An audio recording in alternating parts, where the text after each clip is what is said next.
Pemirsa, solusi dari Menteri SDM Bahlil Lahadalia agar SPBU swasta membeli BBM dasar atau base fuel dari Pertamina untuk mengatasi kelangkaan BBM ditolak oleh SPBU swasta dengan alasan ditemukannya kandungan etanol. Benarkah solusi yang diberikan Bahlil adalah kebijakan blunder dan apa dampak kondisi ini bagi konsumen?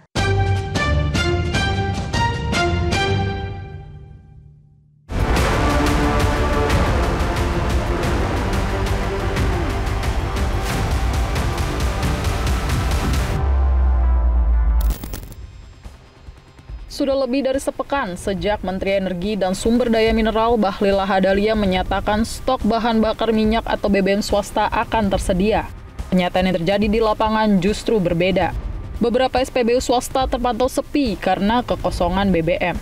Kelangkaan bahan bakar minyak jenis bensin dari sejumlah SPBU swasta di Jakarta masih terjadi. Seperti saat kami datangi SPBU Shell yang berada di kawasan Gatot Subroto, Jakarta. Seluruh jenis bahan bakar minyak bensin, baik jenis Shell Super, Shell V-Power, dan Shell V-Power Nitro, seluruhnya masih menunjukkan kekosongan dari SPBU ini kurang lebih dalam waktu 2 bulan belakangan.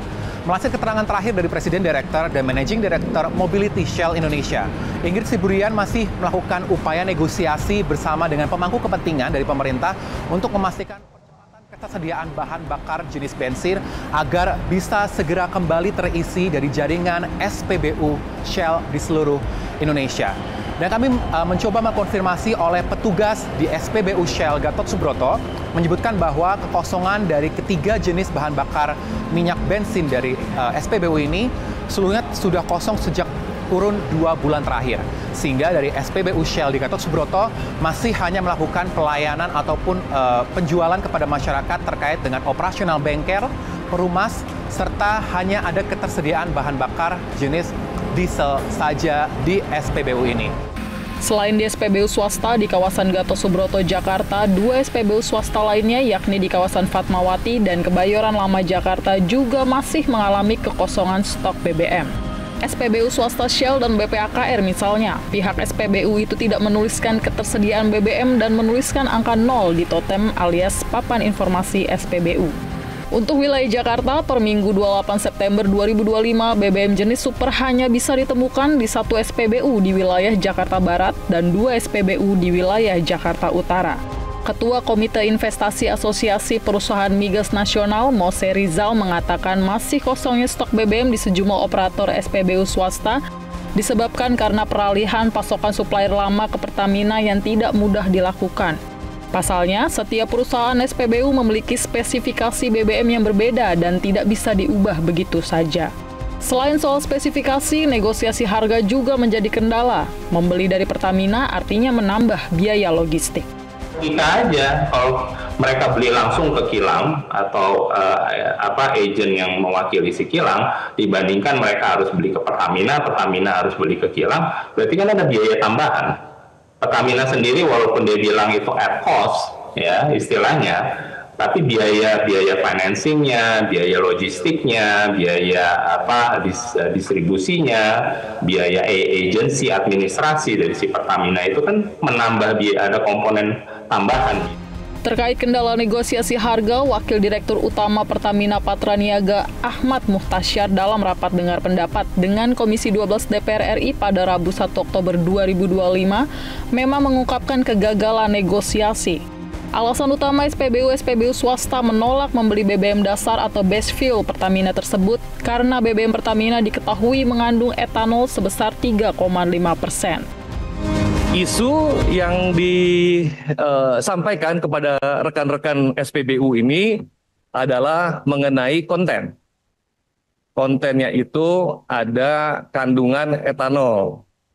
Nah, di mana secara regulasi itu diperkenankan etanol itu sampai jumlah tertentu, kalau tidak salah sampai 20% etanol, kalau tidak salah. Nah, sedangkan ada etanol 3,5%. Nah, ini yang membuat kondisi teman-teman SPBU swasta untuk tidak melanjutkan pembelian. Sebagai informasi, sebenarnya 2 operator SPBU swasta yakni Vivo dan BPAKR berminat membeli stok BBM Pertamina. Namun belakangan kedua operator SPBU itu kembali menarik minatnya untuk membeli stok BBM dari Pertamina.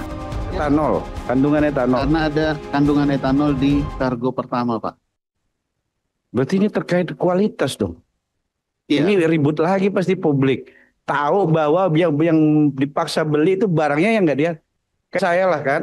Betul. Saya pengen nasi Padang. Tapi dikasihnya pecel lele kan. Kira-kira gitu kan. Walaupun saya suka pecel lele kan. Gitulah. Tapi lagi hari ini kan saya harus jualan lagi.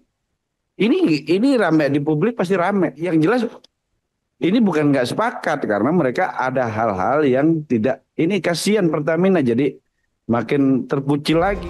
Menanggapi kondisi tersebut, Menteri Energi dan Sumber Daya Mineral Bahlil Lahadalia menepis jika SPBU swasta menolak membeli BBM Pertamina. Bahlil menyebut masalah pembatalan yang terjadi dari pihak Vivo dan BPAKR untuk membeli BBM dasar Pertamina baru-baru ini merupakan bagian dari komunikasi bisnis antar pihak swasta.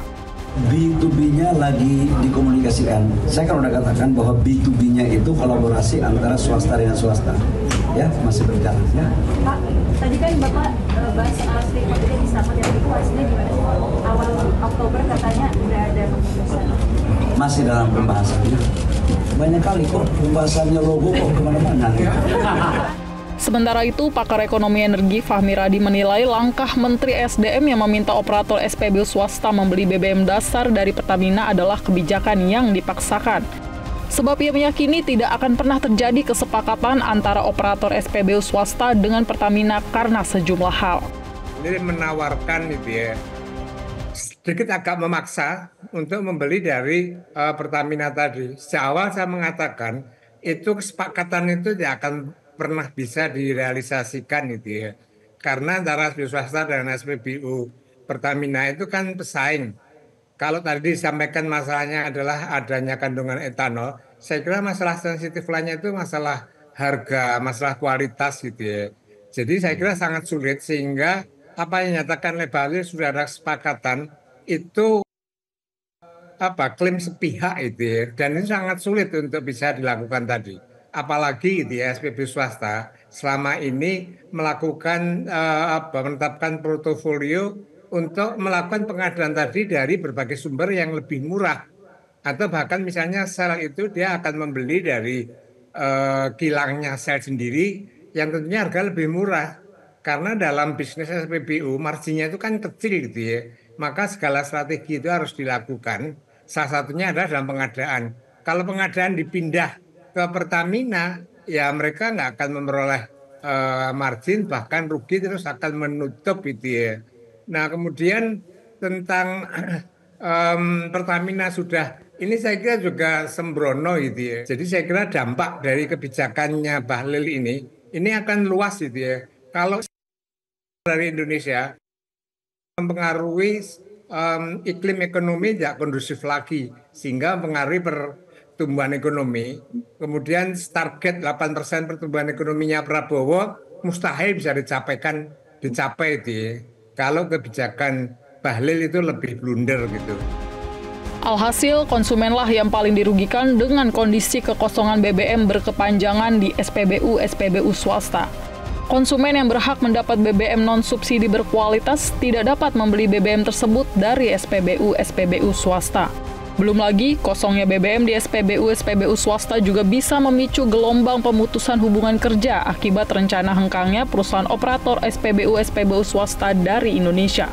Jika dibiarkan, tentu akan mempengaruhi ekonomi di tanah air.